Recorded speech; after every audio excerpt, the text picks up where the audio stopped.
Hello बच्चों, कैसे हो? First class. तो चलिए, photo electric effect part 5 part 4 हो चुका है और आप पार्ट 1 से लेकर के पार्ट 4 तक का बहुत ही अच्छी तरह से तैयार कर चुके होंगे, श्योर कर चुके होंगे। यानी कि पार्ट 1 से लेकर के पार्ट 4 तक में केवल थ्योरी दी गई है, तो थ्योरी आपकी ज़बरदस्त तैयार हो गई होगी। फोटो इलेक्ट्रिक इफेक्ट एक क्वेश्चंस आपका बिल्कुल यहाँ से आना फिक्स है, ठीक है। तो यह तैयार थ्योरी मैं उम्मीद करता हूँ कि आपकी पूरी थ्योरी तैयार हो गई होगी पार्ट 1 से लेकर पार्ट 4 तक। यदि अभी भी ना हुआ हो तो कोई बात नहीं बेटा, अब जा करके फिर से ना पार्ट 1 से लेकर पार्ट 4 तक पूरी थ्योरी अच्छी तरह से पढ़ डाली। क्यों कि आज इस एपिसोड में हम न्यूमेरिकल शुरू करने जा रहे हैं, most and most important numericals. Clear? आप IIT के हो बेटा, या आप नीट के हो, या आपका कोई और एग्जाम है, या आपका बोर्ड का है, तो सभी के लिए ये चैप्टर बहुत ही इंपॉर्टेंट है, मोस्ट इंपॉर्टेंट। तो चलिए स्टार्ट किया जाए। P100 फिजिक्स और मैं SDP सर। तो आइए शुरू करते हैं हम लोग। Question number first, when light beam, हाँ पहला क्वेश्चन नोट मेरे साथ ही मैं बोल रहा हूँ, नोट करते रहिए। तो when light beam incident on a surface, on a metal surface, on a metal surface, now beta, on a metal surface, then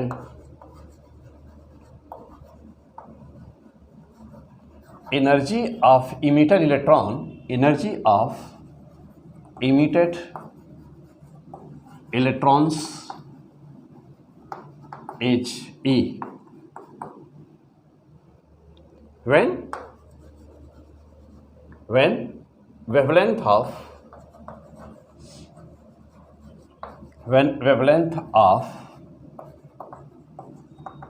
incident light becomes half,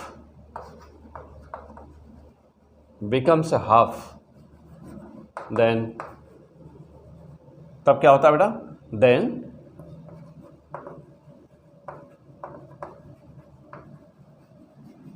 kinetic energy becomes 3 times, then kinetic energy becomes 3 times। अब आपसे क्या पूछा जा रहा है? what is work function। तो आपसे पूछा जा रहा है what is the work function. तो वर्क फंक्शन आपको बताना है।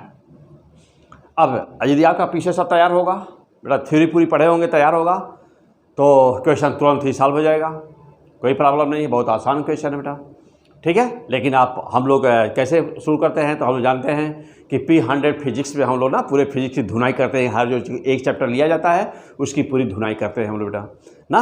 आसान से क्वेश्चन से स्टार्ट करते हैं और वहाँ तक आपको पहुँचना है जहाँ तक उससे आगे जानने की ज़रूरत नहीं है। क्यों? आपका उद्देश्य या तो बोर्ड होगा, या तो नीट होगा, नहीं तो IIT होगा। क्लियर? या इसके अलावा और भी कोई इंडिया में जो भी फिजिक्स के टेस्ट होते हैं वह होगा, और वहाँ तक के लिए पर्याप्त है। तो 0 से स्टार्ट करिए। आप 0 फिजिक्स जानते हैं, नो प्रॉब्लम। आप इंडिया के टॉपर स्टूडेंट हो, नो प्रॉब्लम। क्यों? क्योंकि हम लोग 0 से स्टार्ट करके पहुँचाते हैं उस लेवल तक जिसके आगे ज़रूरत नहीं होती। क्योंकि हमारा उद्देश्य क्या है? नीट क्वालिफाई करना या IIT क्वालिफाई करना, बोर्ड में अच्छे मार्क लाना, इंडिया का कोई भी टेस्ट जिसमें फिजिक्स है उसको क्वालिफाई करना। तो वहाँ तक हम लोग पढ़ेंगे, ठीक। चलो बेटा, अब यहाँ पर पूछा है कि वर्क फंक्शन ना, तो पहला पॉइंट तो ये कि वर्क फंक्शन होता ही क्या है। पहला पॉइंट कि वर्क फंक्शन किसे कहते हैं। तो जानते हो कि work function is the minimum energy, work function is the minimum energy which is required to emit electron from any metal surface। जब लाइट किसी मेटल सरफेस पर, ये मेटल सरफेस बेटा, तो जब मान लो ये मेटल सरफेस है, जब लाइट इस पर पड़ती है तो इलेक्ट्रॉन का इमिशन होता है, और इसी इलेक्ट्रॉन के इमिशन को कहते हो क्या? Photo electric effect. पीछे अब मैं रिवाइज यहाँ नहीं करूँगा क्योंकि पीछे ऑलरेडी सब कुछ रिवाइज कर चुका हूँ, सब पूरा गजब का 4 वीडियो बेटा, तो सब पढ़ डालो उसको, ठीक है। चलो तो अब मिनिमम एनर्जी लाइट की, जो लाइट पड़ रहा है ना, उसकी कम से कम एनर्जी कितनी होनी चाहिए, उसकी मिनिमम एनर्जी कितनी होनी चाहिए, उसकी मिनिमम एनर्जी कितनी होनी चाहिए।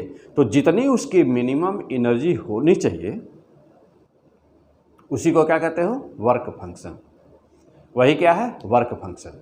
बस यही है वर्क फंक्शन। अब वर्क, सवाल एक क्वेश्चन ये कि वर्क फंक्शन किन बातों पर डिपेंड करता है। हाँ जल्दी सोचिए, वर्क फंक्शन किन चीज़ों पे डिपेंड करता है। क्या जो लाइट इंसिडेंट कर रही है ना, जो लाइट इंसिडेंट कर रही है, क्या उसका वेवलेंथ बढ़ा दें तो वर्क फंक्शन बदल जाएगा। क्या उसकी फ्रीक्वेंसी बढ़ा दें या कम कर दें तो वर्क फंक्शन बदल जाएगा। क्या वेवलेंथ में कोई परिवर्तन करें तो वर्क फंक्शन चेंज होगा, नहीं। वर्क फंक्शन लाइट की किसी प्रॉपर्टी पर डिपेंड नहीं करता है। वर्क फंक्शन जो मेटल है ना, जो मेटल है जिस पर लाइट इंसिडेंट कर रही है ना, ये उसकी कैरेक्टरिस्टिक प्रॉपर्टी है, यानी कि वह मेटल के सरफेस पर डिपेंड करता है, उस मेटल पर डिपेंड करता है। क्या मेटल पर करता है कि मेटल के सरफेस पर करता है, तो यह मेटल और मेटल के सरफेस दोनों पर करता है। कैसे कैसे मेटल चेंज करेंगे तो वर्क फंक्शन चेंज हो जाएगा, मेटल चेंज करेंगे तो वर्क फंक्शन चेंज हो जाएगा। क्लियर। अच्छा, अब जैसे फॉर एग्जांपल, अब जैसे मान लीजिए कि अच्छा सरफेस की बात आई, तो यदि किसी भी मेटल के सरफेस पर, किसी भी मेटल के सरफेस पर यदि इलेक्ट्रोपॉजिटिव यानी कि एल्कली और एल्कलाइन अर्थ मेटल जो होते हैं उनका, तो यदि किसी भी मेटल के सरफेस पर एल्कली मेटल यानी फर्स्ट ग्रुप सेकेंड ग्रुप के जो हमारे ना पीरियोडिक टेबल में जो एलिमेंट होते हैं, उनके किसी भी ऑक्साइड का यदि कोटिंग कर दिया जाए, लेप लगा दिया जाए सरफेस पर ना, लेप लगा दिया जाए, कोटिंग कर दिया जाए बेटा, तो वर्क फंक्शन कम हो जाता है। अब सवाल यह है कि क्यों कम हो जाता है, सवाल है कि क्यों कम हो जाता है ना, तो कम इसलिए हो जाता है, क्यों कम हो जाता है, कम इसलिए हो जाता है क्योंकि जैसे मान लो कि यह ना, या यहाँ बोर्ड पे ले लो, जैसे हमारा बेटा ये मेटल का सरफेस है, ये मेटल का सरफेस है और ये लाइट इंसिडेंट कर रही है ना, ये लाइट फोटॉन इंसिडेंट कर रहे हैं। मेटल के सरफेस पर एक कोटिंग कर दी गई है, किसकी, इलेक्ट्रोपॉजिटिव एलिमेंट की कोटिंग कर दिए हैं हम लोग ना। तो जब कोटिंग कर दोगे तो जो नीचे इलेक्ट्रॉन्स है ना यहाँ पर, जिस पर लाइट इंसिडेंट कर रही है, तो यह पहले से ही जो इलेक्ट्रॉन्स है ना, तो ये कोटिंग यानी कि इलेक्ट्रोपॉजिटिव है यह, और जब इलेक्ट्रोपॉजिटिव है तो इलेक्ट्रॉन पर अट्रैक्टिव फोर्स लगाए हुए है, तो पहले से ही इस पर एक इलेक्ट्रोपॉजिटिव के कारण एक फोर्स ऑफ अट्रैक्शन लगा हुआ है बेटा। क्या लगा है, फोर्स ऑफ अट्रैक्शन पहले से ही लगा हुआ है ना, पहले से फोर्स ऑफ अट्रैक्शन लगा हुआ है। तो ज्यों ही लाइट बीम इंसिडेंट करेगी, ज्यों ही फोटॉन इस पर इंसिडेंट करेगा, तो पहले की तुलना में कोटिंग कर देने के बाद पहले की तुलना में कम ही एनर्जी की ज़रूरत पड़ेगी इस इलेक्ट्रॉन को निकालने के लिए। इसका मतलब हम क्या कहेंगे कि इलेक्ट्रोपॉजिटिव एलिमेंट की कोटिंग करने से वर्क फंक्शन रिड्यूस हो गया, वर्क फंक्शन घट गया। Clear, okay. आ जाओ, तो अब यदि कहा जाए कि जो ये वर्क फंक्शन है, जो वर्क फंक्शन है वह किन बातों पर डिपेंड करता है, तो किस पर निशान मारना है आपको। कहा जाए कि वर्क फंक्शन किन बातों पर डिपेंड करता है, only metal, only surface of the metal, both, none of this, both, दोनों पर। वर्क फंक्शन किन बातों पर डिपेंड करेगा, यह इस मेटल पे भी करेगा, जो कोटिंग किए हुए सरफेस कैसा है इस पर भी करेगा, यानी कि दोनों पर मानना हमको निशान। तो work function depends on the metal and nature of the metal surface. Clear, यहाँ तक क्लियर हो गए। अच्छा, अगला आंसर बेटा, जैसे लाइट जो इंसिडेंट कर रही है ना, जो लाइट इंसिडेंट कर रही है, लाइट की फ्रीक्वेंसी चेंज कर देने से लाइट की वेवलेंथ चेंज कर देने से चाहे बढ़ा दिया जाए चाहे घटा दिया जाए कोई प्रभाव नहीं पड़ता। क्या? कोई प्रभाव नहीं पड़ता। ओके, तो चलिए अब इस क्वेश्चन को सॉल्व कैसे करोगे, आ जाइए अब इसका आंसर देखा जाए। अब इस क्वेश्चन को कैसे सॉल्व किया जाएगा आइए देखते हैं। तो चलो बेटा, हाँ अब क्वेश्चन में क्या दिया हुआ जाए देखिए। तो दिया है कि when light beam incident on a metal surface then energy of the emitted electrons is E when wavelength of the light becomes half, यानी कि वेवलेंथ तो कर दिया गया हाफ। तो कह रहा है कि बताओ कि उसका वर्क फंक्शन कितना है। आइए सॉल्व किया जाए इस क्वेश्चन को।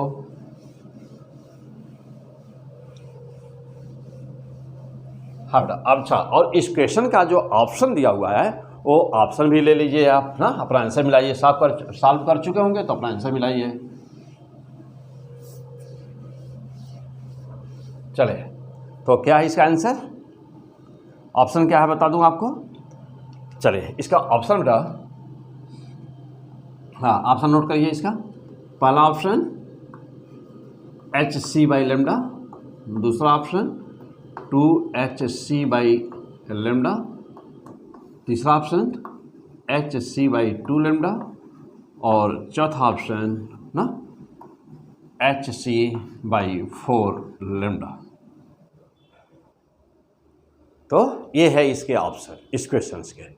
चलिए आइए मैं स्टार्ट करता हूँ, आप कर चुके होंगे बेटा, यही वीडियो रोक करके आप सॉल्व करके बस देखिए चारों में से कोई मैच करता है कि नहीं।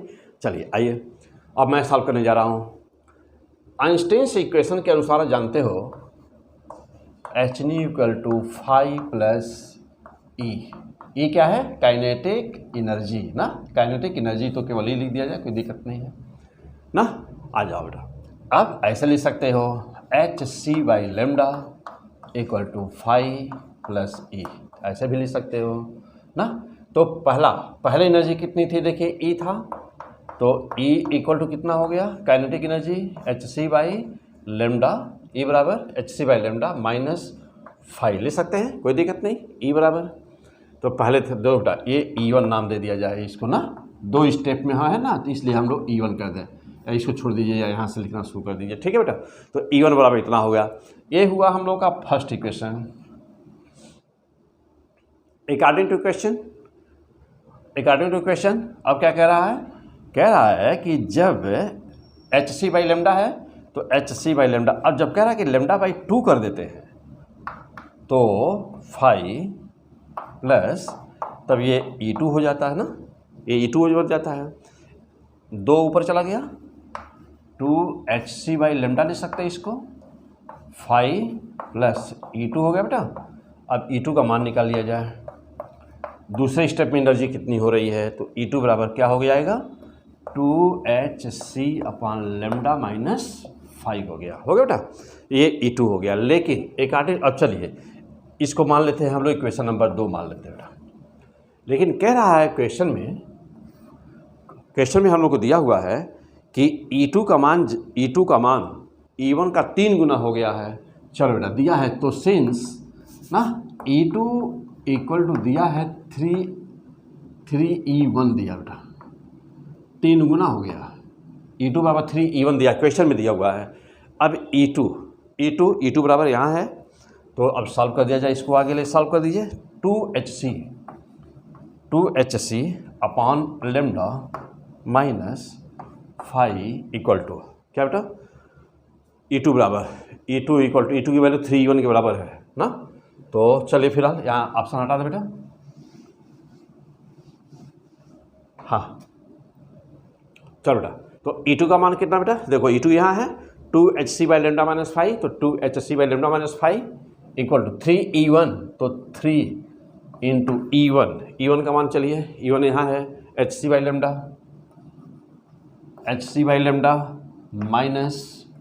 phi या 2hc/λ - phi बराबर कितना बेटा 3hc/λ - 3 phi। हो गया, क्लियर हो गया यहाँ तक। चलो बेटा और इसको सॉल्व करो। तो अब इधर क्या कर दोगे, इसको ले जाओगे उधर, मान लो ले जाओ, नहीं तो इधर ला दो, 3 phi को इधर ला दो। तो 3 पहले से -5 है, -5 बराबर कितना होगा, 3hc/λ इधर है तो 3hc/λ माइनस इधर से उधर ले जाओ तो 2hc/λ। क्लियर हो बेटा? आ जाओ 5 - 5 2 5 बराबर कितना हुआ, 3hc - 2hc यानी कि hc/λ हुआ। तो 5 बराबर कितना हो गया, hc/λ यानी कि 5 बराबर कितना है बेटा, hc/2λ। This is the fantastic answer, this is the fantastic answer. Okay, तो hc/2λ परहैप्स कौन सा था हम लोगों का ये ऑप्शन नंबर शायद 2 नंबर पे था सर, हाँ hc/ 3 नंबर पे रहा होगा, तो 3 नंबर पे था। तो जो भी रहा हो जिस नंबर पे रहना आप नोट किया हुआ बेटा। तो 5 बराबर hc/2λ, this is the fantastic answer. ये आपके एग्जाम में पूछा गया क्वेश्चन है। और फिर आएगा, यही आएगा मीन्स कि अब जैसे मान लो यहाँ 3 टाइम्स एनर्जी बोल दिया तो हो सकता है कि वहाँ पर 2 टाइम्स एनर्जी बोल दे, या एनर्जी 4 टाइम्स बोल दे, या एनर्जी 5 टाइम्स बोल दे।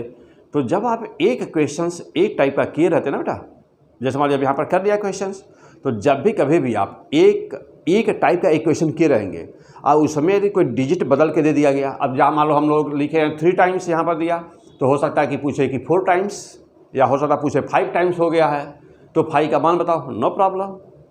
एक क्वेश्चन सॉल्व किए हैं, कुछ भी पूछा जाए बदल करके चेंज करके आप फटाफट आंसर मार देंगे। फंटास्टिक हो गया। ओके चलो एक बार देख लो बेटा सब लोग, हो गया। चलो बेटा अब अगला क्वेश्चन लेते हैं ना बेटा, अगला क्वेश्चन लेते हैं हम लोग। नेक्स्ट मोस्ट इंपॉर्टेंट क्वेश्चन,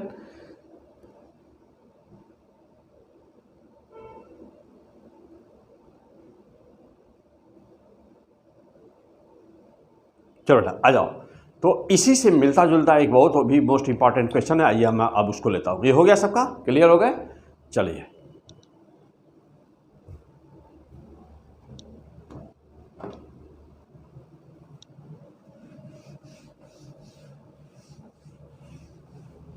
हाँ, इसी से मिलता जुलता एक और क्वेश्चन था मोस्ट इंपॉर्टेंट, उसको सॉल्व कर लिया जाए जल्दी से।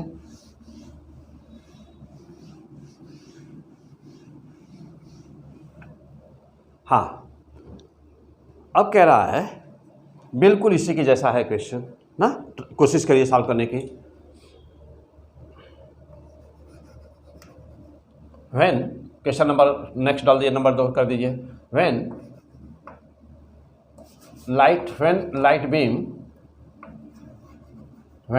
beam of frequency nu incident on metal surface,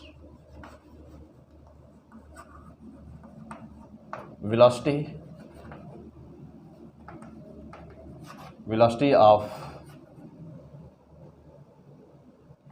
most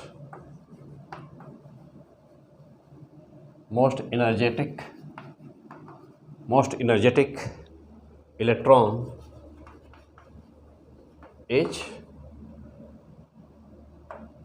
v metre per second. ध्यान दीजिएगा कि जब आप न्यू फ्रीक्वेंसी की लाइट इंसिडेंट करते हैं बेटा, तो जो मोस्ट एनर्जेटिक इलेक्ट्रॉन है उसकी वेलोसिटी पाई जाती है v मीटर पर सेकेंड ना। अब कह रहा है कि व्हेन फ्रीक्वेंसी डबल्ड, जब फ्रीक्वेंसी डबल कर देते हो देन वेलोसिटी आल्सो डबल्ड, तो वेलोसिटी भी डबल हो जाती है। Velocity also doubled, what is work function?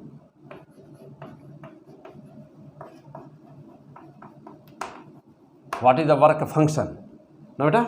और जो ऑप्शन दिया हुआ है, ऑप्शन नोट करिए, 2/3 h nu, second option 3/2 h nu, fourth option fourth option 3/4 h nu, third option, और fourth option 1/3 h nu. Try to do. हाँ, कोशिश करिए सॉल्व करने का। एकदम वैसा ही क्वेश्चन यह भी है, बिल्कुल वैसे ही।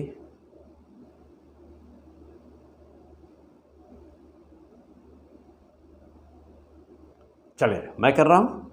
आइए बेटा, ऑप्शन नोट कर लीजिए, क्वेश्चन नोट कर लीजिए।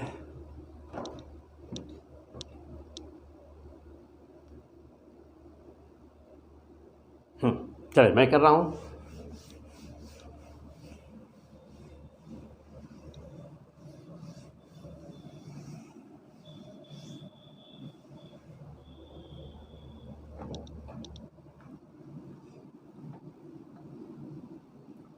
आ जाओ बेटा, बिल्कुल वैसे ही। अभी हम लोग जो सॉल्व किया है ना, उसमें पहले वाले क्वेश्चन में क्या था? पहले वाले क्वेश्चन में क्या था हम लोगों का? पहले वाले क्वेश्चन में था कि वेवलेंथ चेंज हो रहा था, अब यहाँ पर फ्रीक्वेंसी चेंज है। क्वेश्चन को सॉल्व करने का प्रोसेस बिल्कुल ही वही वैसा ही। आइए चलिए देखा जाए क्या होगा।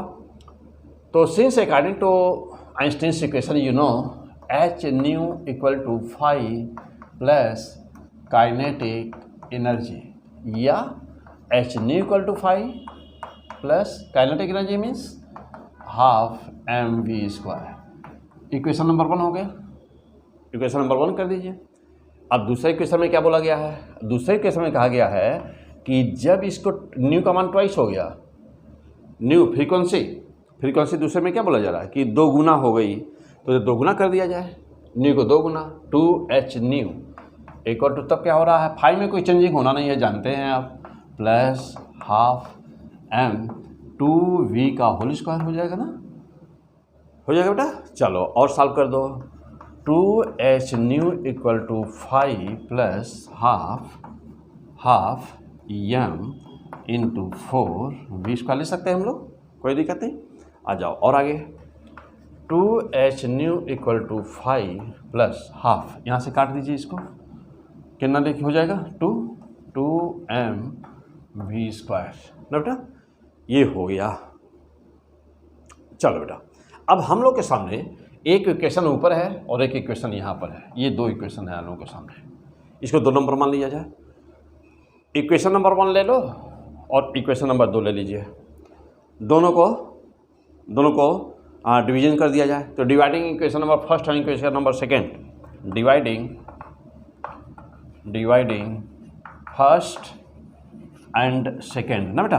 चलो डिवाइड करो। h nu upon 2h nu equal to, इधर देखो बेटा h न्यू, इसमें क्या है? 2h new. राइट हैंड में क्या है बेटा? 5, तो 5 प्लस हाफ mv² अपॉन, यहाँ पर देखो 5 प्लस 2mv²। इसी को सॉल्व कर दिया जाए, हम लोग का आंसर आ जाएगा। चलो बेटा इसको कट करो 1/2 बचेगा। आइए यहाँ लेता हूँ अब 1/2, और क्या है? 1/2 इधर क्या बचा हुआ है? Equal to 5 plus half mv² upon, देखो बेटा ये वाला h न्यू कैंसिल, 1/2 ये जैसे राइट हैंड में जैसे है वैसे रहने दीजिए। 5 प्लस 2mv² हो गया बेटा। आ जाओ चलो अब, हाँ अब हम लोगों को इसको सॉल्व करना है, तो सॉल्व कर दिया जाए। 2 से मल्टीप्लाई कर दो, 2 से मल्टीप्लाई कर दीजिए ना। तो 5 इधर का क्या बच रहा है? 5 प्लस 2mv², यहाँ पर cross multiply 5 plus 2mv² equal to कितना हुआ? 2 प्लस ये हो गया बेटा 2 हो गया ना, और ये कट जाएगा, 2 से मल्टीप्लाई होगा तो प्लस mv² हो गया। चलो बेटा आ जाओ, अब कितना आ रहा है यहाँ पर, तो आ गया है हम लोग का, हाँ बेटा सॉल्व कर दो इसी को। तो ये 5 उधर भेज देते हैं, तो 2 माइनस 5 बराबर 2 इधर है ही, ये 5 उधर चला गया, तो 2 माइनस 5 कर दिया, हो गया। अच्छा, और इधर क्या आएगा, 2mv स्क्वायर बेटा, तो 2mv² माइनस mv², कितना आ रहा है यहाँ पर 2 5 हो गया, 5 बराबर कितना हुआ mv², 2mv² माइनस mv² यानी कि mv² आ रहा है, 5 बराबर mv²। लेकिन क्या, लेकिन हमारा ऑप्शन तो इस फार्म में है नहीं, तो हमको तो अपना ऑप्शन उस फार्म में लाना है ना, जिस फार्म में हमारा ऑप्शन होगा पेपर में दिया रहेगा उसमें लाना है। कोई बात नहीं, ये 5 की वैल्यू आ गई बेटा, 5 की वैल्यू यहाँ पर रख करके तुरंत इक्वेशन नंबर 1 में पुट कर दीजिए। तो putting in the equation number 1 ना बेटा, तुरंत 5 का मान ले लो, mv² का मान ले लो, यहाँ पर रख दो। चलो देखो यहाँ पर h न्यू इक्वल टू, ध्यान दीजिएगा अब यहाँ पर हम mv² का मान ला करके यहाँ पर रख दे रहे हैं। h न्यू बराबर क्या हुआ बेटा, h न्यू बराबर 5, हाँ h न्यू ये वाला इसमें रख रहे हैं, h न्यू बराबर 5 प्लस हाफ mv² बराबर किसके है 5 इंटू, ओके फैंटास्टिक, सॉल्व कर दीजिए। तो h न्यू बराबर कितना बेटा 2 5 प्लस सीधे कर दिया जाए, 2 से मल्टीप्लाई कर दो यहाँ पर, 2 5 हो गया प्लस 5 3 5, तो 3 5/2 हुआ। हमको 5 का मान चाहिए था, तो 5 बराबर कितना हो गया 2h न्यू अपॉन 3, ओके। तो this is the fantastic answer, clear. तो most and most important questions, बहुत ही इम्पॉर्टेंट क्वेश्चन बेटा, नोट करो जल्दी से।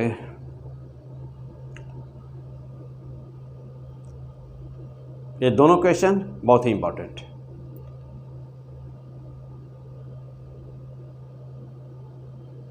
हो गया, कर लिए नोट। हाँ, यहीं पर रोक करके वीडियो को रोक करके अच्छी तरह से नोट कर लीजिए। और फिर अब देखिए, तो एक हमने दोनों देखिए जितने इंपॉर्टेंट क्वेश्चंस हैं, एक हम लोगों ने वेवलेंथ को चेंज करके लिया और दूसरे को फ्रीक्वेंसी को चेंज करके लिया। और दोनों ही सिचुएशन में क्या बताना है, वर्क फंक्शन, दोनों सिचुएशन बताना है वर्क फंक्शन, क्लियर। अब ऐसे कोई भी क्वेश्चन होगा बेटा, जब 2 क्वेश्चन में एक्सपर्ट रहो, अब जैसे मान लीजिए 2 क्वेश्चन आपने सॉल्व कर लिया, प्रैक्टिस कर लीजिए 2 बार रब पर अपने मन से, जैसे मैं सॉल्व किया हूँ, अपने मन से 2 बार प्रैक्टिस कर लो बस। अब कुछ भी पूछा जाएगा ना, आपका गलत नहीं होगा, श्योर आपका आंसर निकलेगा फर्स्ट क्लास का, ठीक है। चलो आ जाओ, अब और 1-2 और क्वेश्चन ले लिया जाए, मोस्ट इंपॉर्टेंट क्वेश्चंस लेने हम लोगों को बेटा वीडियो में। चलो आ जाओ, अगला क्वेश्चन,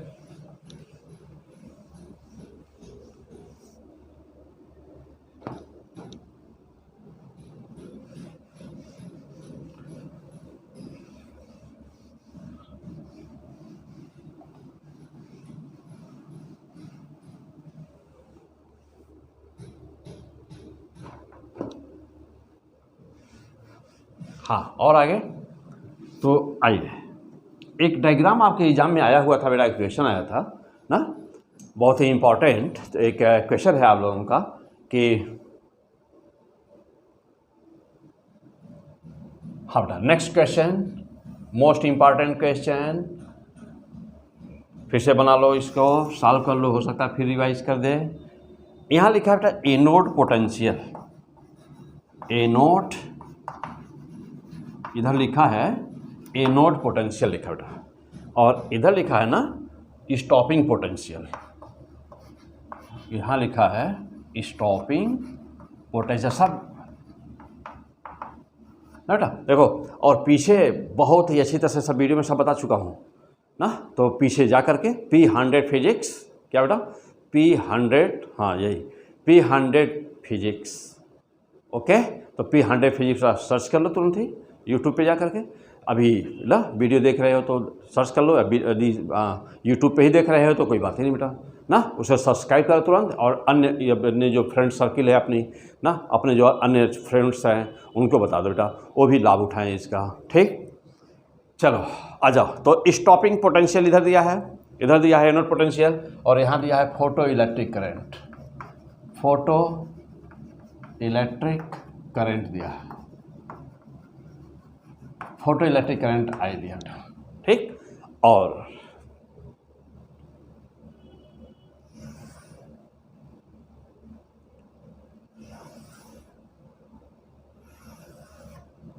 ये ग्राफ है बेटा, ये दिया है, 2 ग्राफ दिया हुआ है आपके एग्जाम में, ये आया हुआ क्वेश्चन है ना, IIT में भी आया बेटा, मेडिकल में भी आया है, दोनों में आया हुआ है।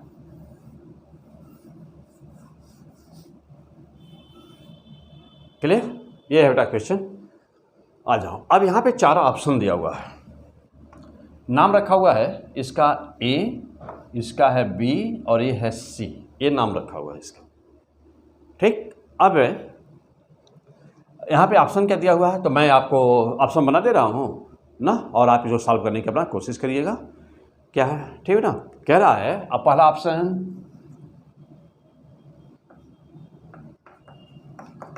Intensity of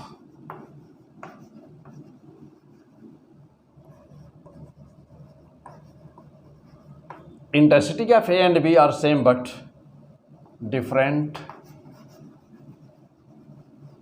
different frequency.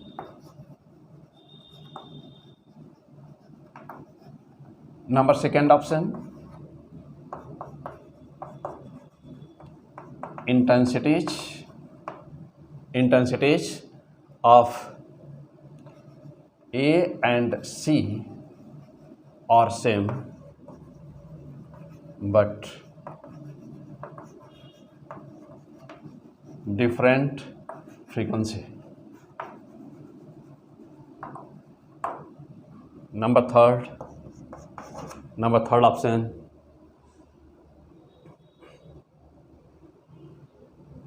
हाँ बेटा, number third option,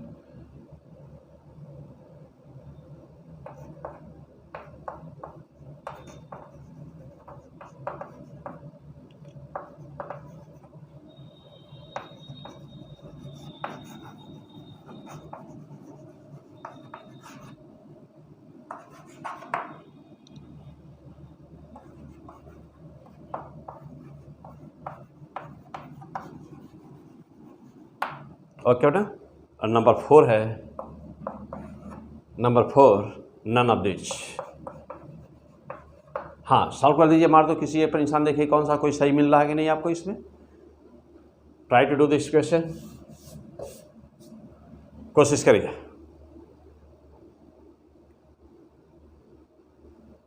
हाँ, जो भी आंसर हो मार दीजिए निशान।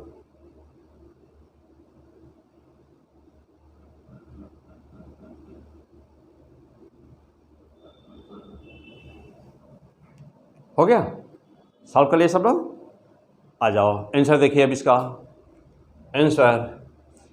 तो जहाँ मैं यह पीछे थ्योरी में बहुत ही ज़बरदस्त मैं आपको सब कुछ ना पूरा एक्सप्लेन किया बेटा, सब कुछ एक्सप्लेन किया गया ना, सब बताया हूँ आपको पीछे, ठीक है। तो सब ना एक बार अभी कोई भी डाउट हो तो पीछे थ्योरी को जा करके अच्छी तरह से तैयार कर लो, ठीक है।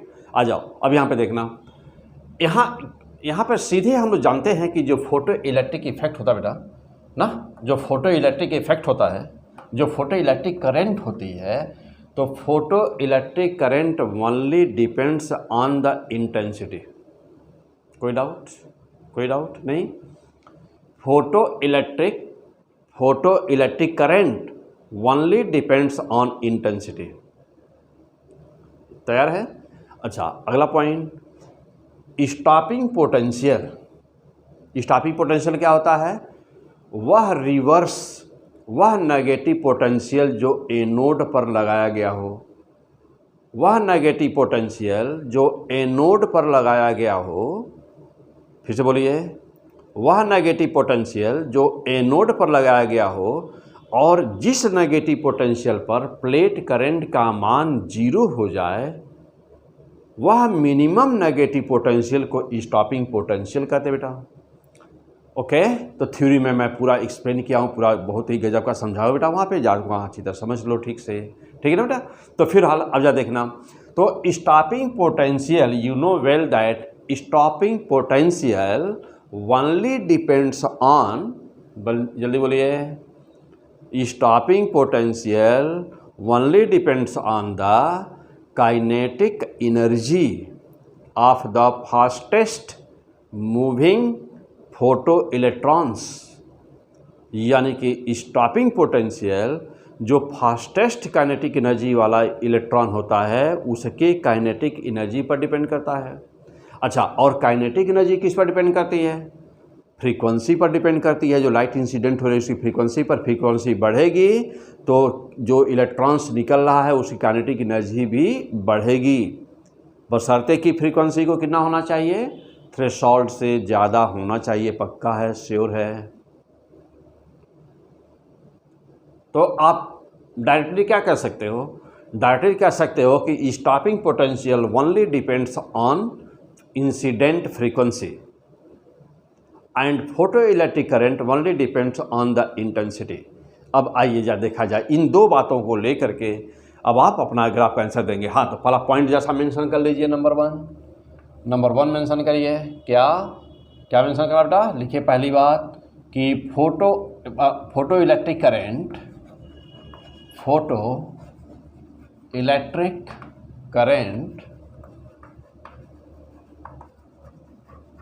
only depends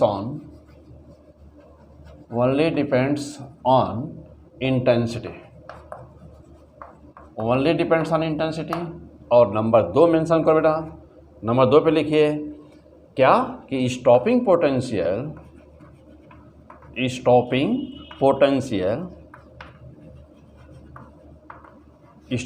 means V naught ना बेटा, यहाँ हटा दें। Stopping potential V naught only depends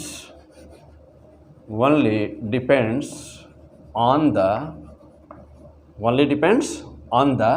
frequency,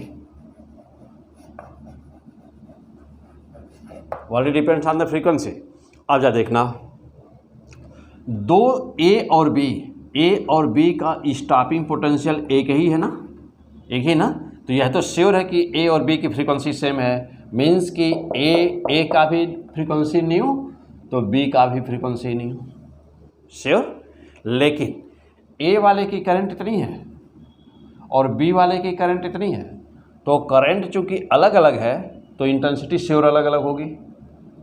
current frequency stopping potential, ध्यान देना बेटा, स्टॉपिंग पोटेंशियल सेम होने के कारण, या मैं यहाँ लिख दूँ ना स्टॉपिंग पोटेंशियल, तो लिखोगे बेटा कि V naught equal to same, किसका A एंड B, तो A और B का चूँकि V नॉट सेम है तो इसलिए फ्रीक्वेंसी भी इनकी क्या हो गई, न्यू B क्या हो गया बेटा, सेम हो गया, किसका, A और B का। चलो अब जा देखना, करंट अलग अलग है तो I इक्वल टू डिफरेंट है ना, तो I करंट डिफरेंट है तो इंटेंसिटी I भी क्या होना है, डिफरेंट होना है ना, डिफरेंट होना है। लेकिन इसमें दो ऐसे है, ये कहिए बेटा, यहाँ आके मिला हुआ है ये, तो इसमें B और C क्या देख रहे हैं, B और C कैसे हैं, B और C का स्टॉपिंग पोटेंशियल डिफरेंट है, तो इसका मतलब ये हुआ बेटा, क्या क्या कंक्लूजन निकला, सारे कंक्लूजन निकाल दिया जाए। देखो बेटा, B और C का स्टॉपिंग पोटेंशियल अलग है, तो आंसर क्या आया बेटा, B एंड C क्या हुआ बेटा, B and C has different frequency, इनकी डिफरेंट फ्रीक्वेंसी हो गई, लेकिन इनका करंट चूंकि बराबर है तो इसका I bar but intensity I same है। ओके, अब देख लो बेटा, अब ये पूरा सबका कंक्लूजन हम लोगों ने निकाल दिया। अब देखो कौन सा मैच कर रहा है। Intensity of A and B are same, A और बी का इंटेंसिटी सेम बोल रहा है, नहीं है, पहला वैसे गलत, रॉन्ग। दूसरा देखना बेटा, intensity A and C are same, intensity of A and C की इंटेंसिटी सेम कर रहा है, no, wrong. Intensity A and C are same, wrong. Number 3 बोल दो बेटा, intensity and frequency of A B C are same, wrong, तीनों option गलत है। यानी किसने साहब माना था नन, इनमें से कोई सही नहीं है ना बेटा, तो कोई सही नहीं है। तो सही आंसर कौन सा हो गया अब आपके सामने ना बेटा। अब आपके सामने देखिए फाइनल आंसर क्या हुआ, आंसर हुआ नन, लेकिन यहाँ इसका यदि मान लीजिए नन न होता ऑप्शन तो आंसर क्या होता, ये होता, या तो यह सेट या तो यह सेट, यह भी आंसर और यह भी आंसर, दोनों आंसर। बोलिए, चलिए फिर से बोलिए आंसर। ए और बी का हमको किस ऑप्शन पर निशान मारना था, ए और बी की फ्रीक्वेंसी सेम है। क्यों? क्योंकि उनका स्टॉपिंग पोटेंशियल सेम है। ए और बी की इंटेंसिटी अलग अलग है। क्यों? क्योंकि इनकी करंट इंटेंसिटी अलग अलग है। क्यों? क्योंकि इनकी फोटो इलेक्ट्रिक करंट का मान अलग अलग है। हो गया बेटा। चलो अब फिर दूसरा सेट देखिए कौन सा बन सकता है।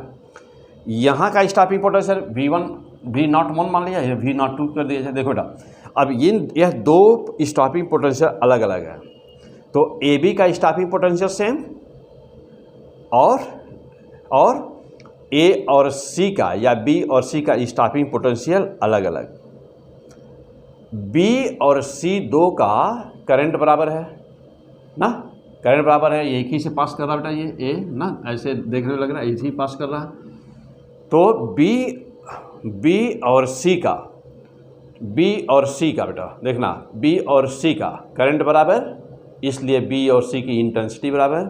तो B and C has different nu but I same. Clear? तो ये था ना, ये था हम लोगों का आज का एपिसोड बेटा। तो इस एपिसोड को अभी मैं यही रोकता हूँ और अभी मैं आपको फिर मिलता हूँ अभी जस्ट आफ्टर द ब्रेक, और यहाँ से फिर कंटिन्यू हम लोग करेंगे ना। तब तक ये नई न्यूमेरिकल जो भी अभी हम लोग सॉल्व किए हैं अच्छी तरह समझ लीजिए। थ्योरी यदि भी इनकम्प्लीट हो तो तुरंत जा कर के वीडियो नंबर 1 से लेकर के 4 ना पढ़ डालिए, अच्छी तरह से पूरी थ्योरी तैयार कर लीजिए। ओके बेटा। और अभी न्यूमेरिकल हम आते हैं, अभी अब जस्ट आफ्टर द ब्रेक अभी तुरंत स्टार्ट करते हैं। यहाँ से मोस्ट इंपॉर्टेंट न्यूमेरिकल्स आगे भी लेने जा रहे हैं ना, यहाँ से आगे लिया जाएगा। Okay, best of luck.